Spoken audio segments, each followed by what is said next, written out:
السلام عليكم ورحمة الله وبركاته. الحمد لله والصلاة والسلام على رسول الله وعلى آله وصحبه ومن والاه. أما بعد. Muslimin dan muslimat rahimani wa rahimakumullah. Alhamdulillah, pada pagi ini dapat kita menggunakan sedikit ruang dan waktu yang Allah berikan untuk kita mendalami, meningkatkan pengetahuan kita berkenaan dengan suratul Al-Kahfi. Pagi ini kita akan memperincikan keterangan ayat yang ke-28 dalam suratul Kahfi.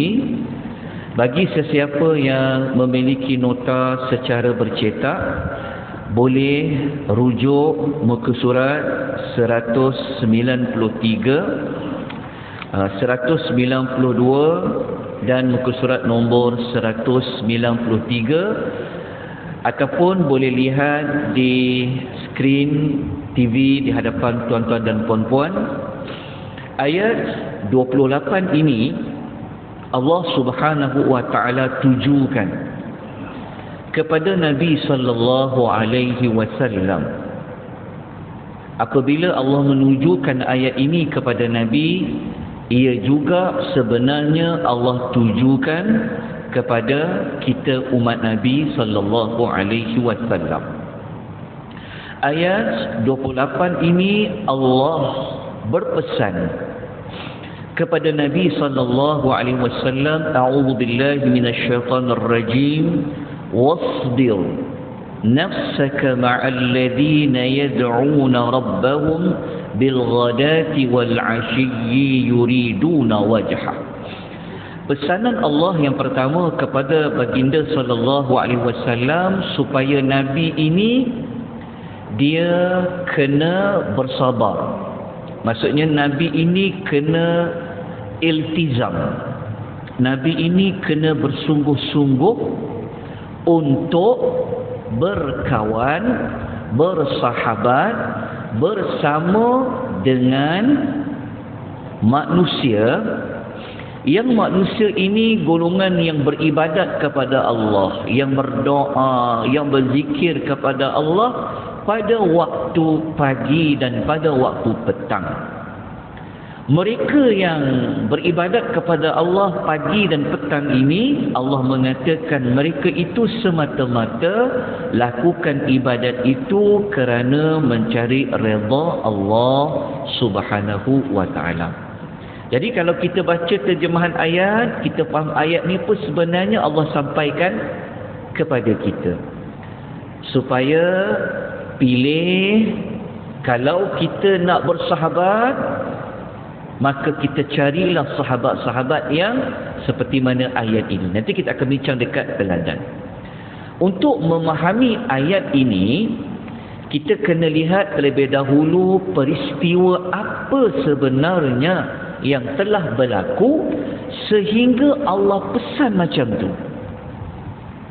Kerana dalam riwayat Muslim, kalau kita lihat dekat nota muka surat 194, Al-Imam Ibnu Katsir rahimahullah ada menerangkan kerana zaman dulu di Makkah, ketika di Makkahul Mukarramah, apabila Nabi berdakwah, maka sasaran dakwah Nabi ni ada orang-orang yang kaya raya, ada orang bangsawan, ada orang yang kenamaan, dan ada juga orang-orang yang miskin. Tetapi yang dengar cakap Nabi, yang ikut dakwah Nabi, bukan di kalangan orang-orang yang bangsawan tu, tetapi kebanyakan yang ikut Nabi ni adalah orang-orang yang miskin. Orang miskin yang dengar cakap Nabi, beriman dengan Rasulullah sallallahu alaihi wasallam. Okey. Justru itu Ada di kalangan orang bangsawan ni, dia rasa tak suka. Maksudnya, kalau Nabi nak dakwah diorang, kalau Nabi ni nak rapat dengan diorang, mereka minta kepada Rasulullah supaya apa? Kami tak nak, kalau datang majlis kami tak nak ada orang-orang ni. Maksudnya orang-orang kenamaan ketika itu, mereka minta kepada Nabi supaya pinggirkan orang-orang yang miskin. Kami tak nak, kalau kau datang dekat kami nak dakwah, mereka ni ada bersama kamu. Mereka tak nak. Okay, kalau kita baca riwayat Muslim, riwayat daripada Abu Sa'id bin Abi Waqqas, ada 6 orang sahabat Nabi yang masuk Islam, yang mereka ini miskin. Kalau kita baca dari riwayat Muslim, nama mereka seperti Sa'id bin Abi Waqqas, Bilal. Kita kan tahu Bilal kan? Bilal hamba yang miskin, kulitnya hitam, Ibnu Mas'ud dan beberapa sahabat lain yang apabila mereka ikut Nabi, orang-orang yang kenamaan ni kata apa? Kami tak mahu orang-orang ni, jauhkan mereka. Maka turunlah ayat yang kita baca, ayat nombor 28 ini. Allah pesan seperti mana ayat yang telah pun kita baca tadi itu pada peringkat awal. Allah kata, orang-orang yang mereka cari redha Allah, mereka yang beribadat pagi dan petang ni, engkau kena bersama dengan mereka, kata Allah kepada Nabi SAW. Lepas tu Allah pesan kepada Rasulullah SAW, Allah mengatakan, wala ta'du aynaka anhum turidu zinatal hayatid dunya. Allah perintah kepada Nabi. Allah kata, dan jangan engkau palingkan pandanganmu daripada sahabat-sahabat yang miskin tadi itu hanya semata-mata kau nak senang. Iyalah, kawan dengan orang yang ada harta, ada pangkat, dapat apa? Kan kita dapat kesenangan. Tetapi Allah pesan, jangan kau abaikan sahabat-sahabat orang Islam yang miskin ini dengan engkau pergi pula memberi tumpuan kepada orang-orang yang ada nama ni. Jangan kau palingkan pandanganmu, kata Allah, semata-mata kau nak kesenangan dunia tu. Dan Allah tekankan lagi, Allah kata wala. Ada 2 kali kita jumpa wala kan. Wala yang pertama Allah kata, dan jangan. Okey, sekali lagi Allah kata wala, dan jangan tuti' man aghfalna qalbahu an zikrina. Allah kata, dan jangan taat orang-orang yang Allah kata kami tahu sebenarnya hati diorang ni sebenarnya tak ingat Allah pun. Mereka tidak ingat pun ayat-ayat Al-Quran. Ingat tak ayat sebelum ni? Kita belajarkan Allah perintah Nabi supaya apa? Bacalah Quran itu kan. Watslu kan. Ayat sebelum ni kan Allah kata tilawalah Al-Quran. Jadi Allah kata kenapa Allah kata jangan bersahabat dengan mereka ni? Dan Allah kata jangan taat mereka. Mereka minta kepada engkau supaya asingkan orang-orang miskin ni. Allah kata jangan taat, jangan ikut cakap-cakap mereka ini, kerana Allah kata kami tahu hati mereka ni sebenarnya tak ingat Allah pun, tetapi mereka ini wattaba'a hawa, mereka ni mengikut hawa nafsu.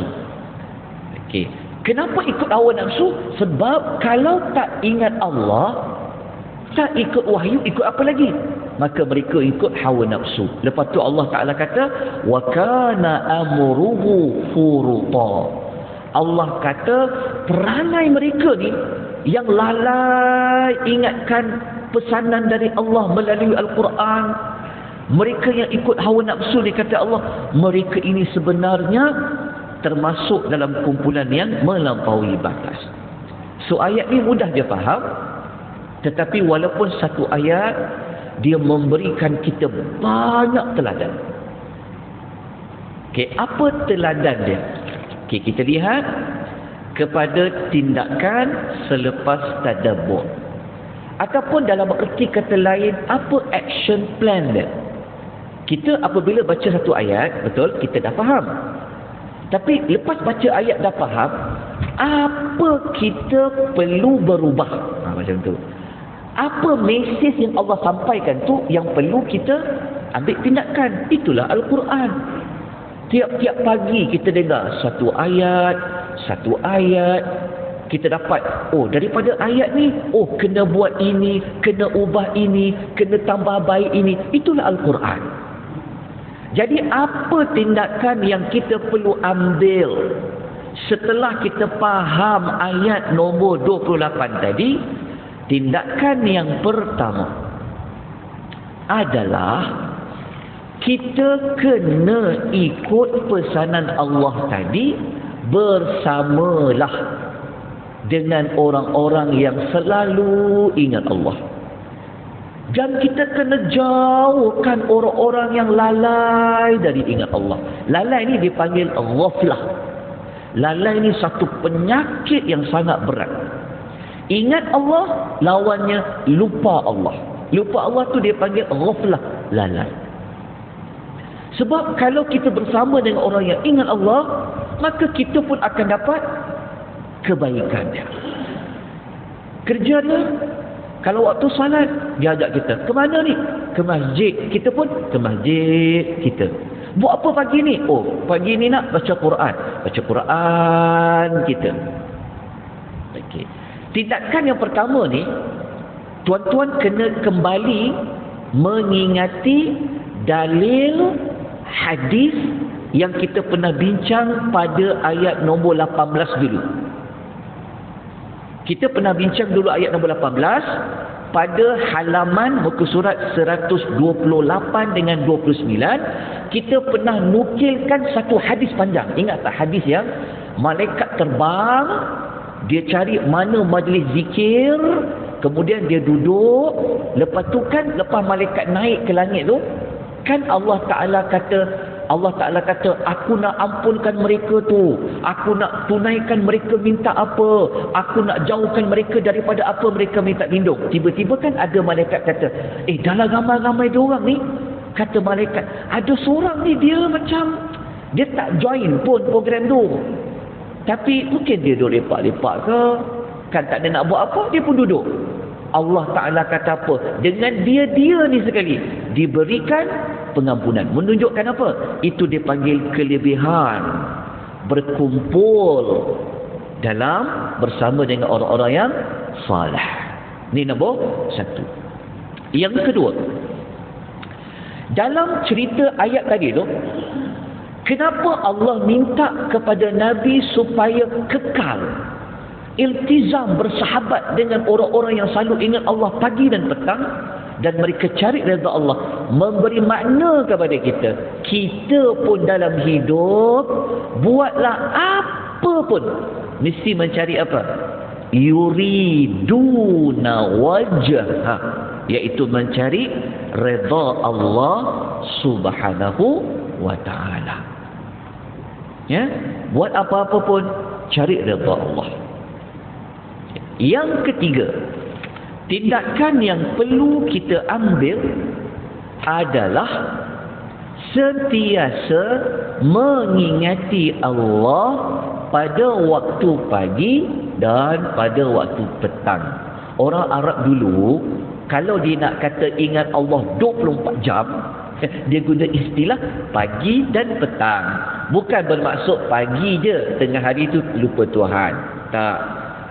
Penggunaan konteks dalam bahasa Arab, kalau mereka kata ingatlah Allah 24 jam, dia akan guna istilah permulaan hari pagi dan penutupan hari itu petang. Maknanya pagi petang.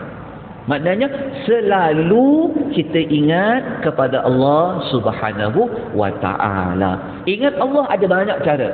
Antaranya kita baca zikir pagi petang. Tentang amal tak zikir pagi petang? Amalkan zikir pagi petang. Contohnya macam kita baca asbahna wa asbahal mulku lillah, ataupun doa yang bismillahilladzi la yadurru ma'asmihi, baca tahlil la ilaha illallah wahdahu la syarikalah sampai hujung 100 kali Nabi baca. Nabi baca doa untuk doakan kesyukuran tu.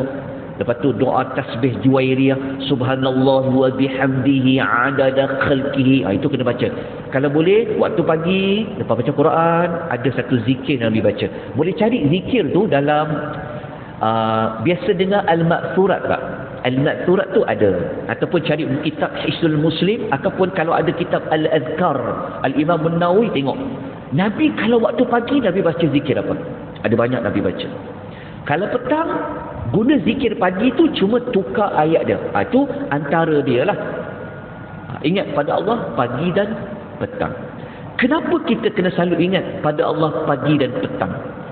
Kerana kalau kita ingat Allah pagi dan petang, ia adalah ubat kepada penyakit lalai. Okey.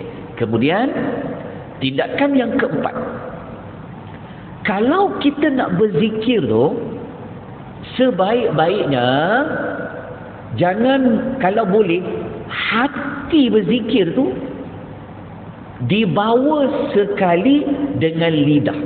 Kenapa teladan 4 ni kita bawa? Teladan 4 ni kerana ingat tak tadi Allah kata, jangan dengar cakap diorang ni, kerana diorang ini hatinya lalai. Kita kata Allah kata kan? Maksudnya apa yang lalai tu? Dikaitkan dengan hati.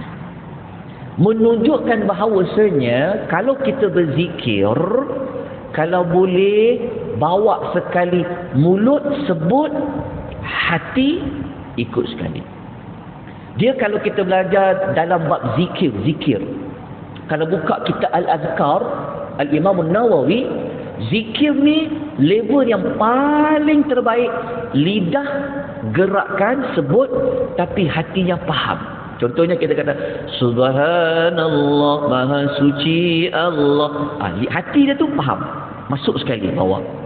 Ada orang dia zikir, contoh dia doa amin amin amin amin amin amin, faham tak? Dia sebut amin, tapi otaknya, hatinya tak ke mana-mana perginya. Itu dia panggil hati yang lalai. Sebab tu zikir yang paling tinggi, mulut sebut, hati mengiringi apa yang dia sebut. Oleh sebab itu kena fahamlah apa yang dibaca.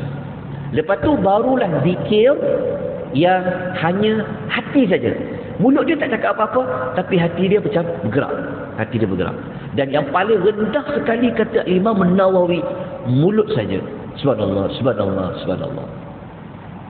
Tapi yang paling terbaik, mulut sebut la ilaha illallah, hati pun mengiringi apa yang dibaca. Okey, kerana apa? Kerana tadi Allah sebut mereka-mereka ni hatinya lalai dari ingat Allah Subhanahu wa taala. Tuan-tuan, kalau tuan-tuan baca dekat keterangan ayat itu, saya ada nukilkan komentar daripada Al-Imam As-Sa'di seperti yang tuan-tuan lihat di hadapan ataupun lihat di dalam nota yang ada di tangan tuan-tuan dan puan-puan. Dan kita akan masuk berikutnya kepada ayat yang ke-29. Kita baca saja ayat ni terlebih dahulu pagi ni, dan keterangan ayat ini insya-Allah nanti kita akan sambung pada hari Selasa yang akan datang. Sebab hari Isnin kita cuti dulu satu hari, kita sambung semula pada hari Selasa. Kita baca dulu ayat nombor 29 untuk penutupan majlis ilmu kita pada pagi ini. A'udzubillahi minasyaitonirrajim. Wa qulil haqqu mir rabbikum فمن شاء فليؤمن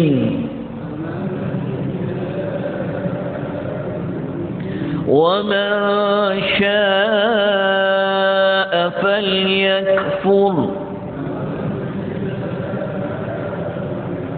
إنا أعتدنا للظالمين نارا أحاط بهم سرادقها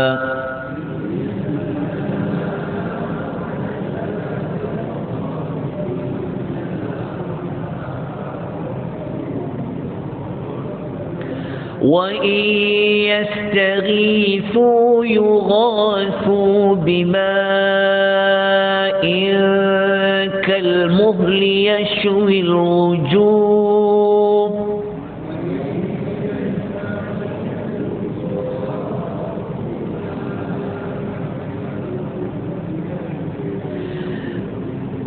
بئس الشراب وساءت مرتفقا.